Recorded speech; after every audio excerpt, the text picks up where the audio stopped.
Gusto ng magluksa ang buong sambayanan sa pagkawala ng tinaguriang ina ng ating demokrasya, si dating Pangulong Cory Aquino.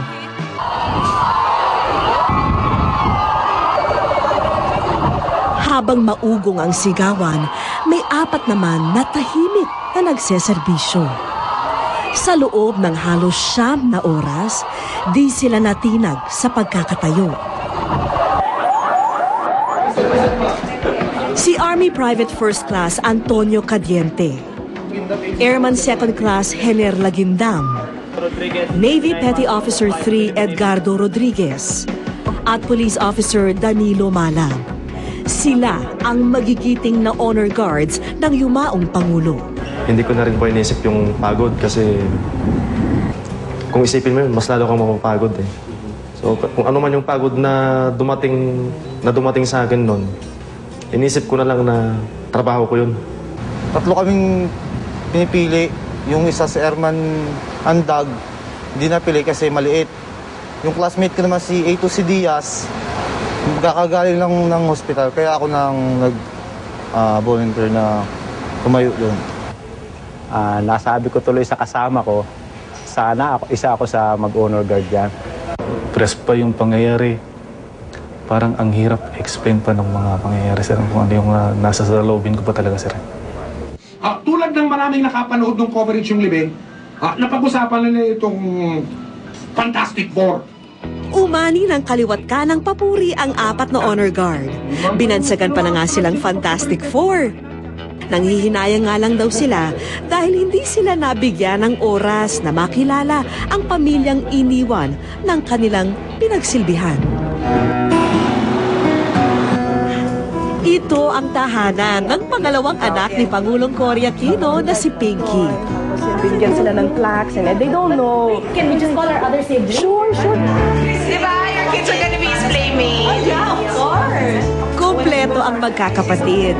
Si Senator Noynoy, Balsi, Pinky, Viel, at ang bunsong si Chris.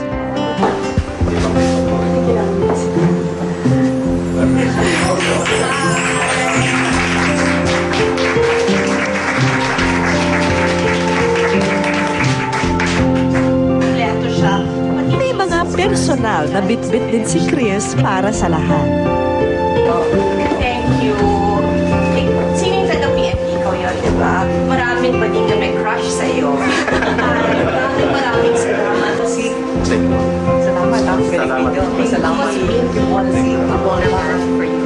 Mainit na tinanggap ang 4 ng mga anak ng kanilang pinagsilbihang Pangulo.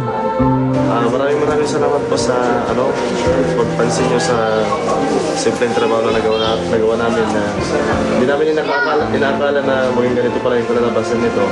Saka na-surprise talaga kami kasi hindi namin alam na ganito pala yung mataplan namin dito, ma'am.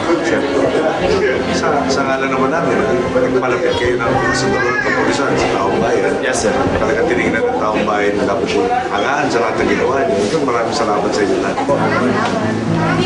Saan nyo ilalagay ito? Nasa yung kauna-unahan agad makikita ng mga tao sa bahay namin.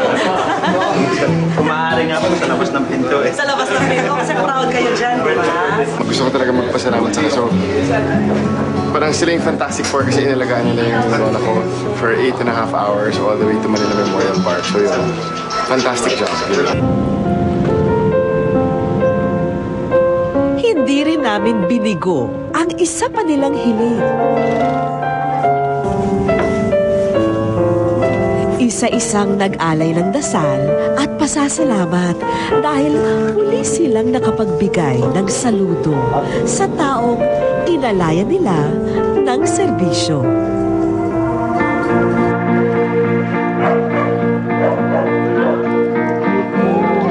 Bagamat binagyo ng maraming pagsubok ang taong 2009, nariyan pa rin naman ang ilang mga ehemplo ng inspirasyon at kabayanihan na patuloy na magpapalaganap ng pag-asa sa sambayanan.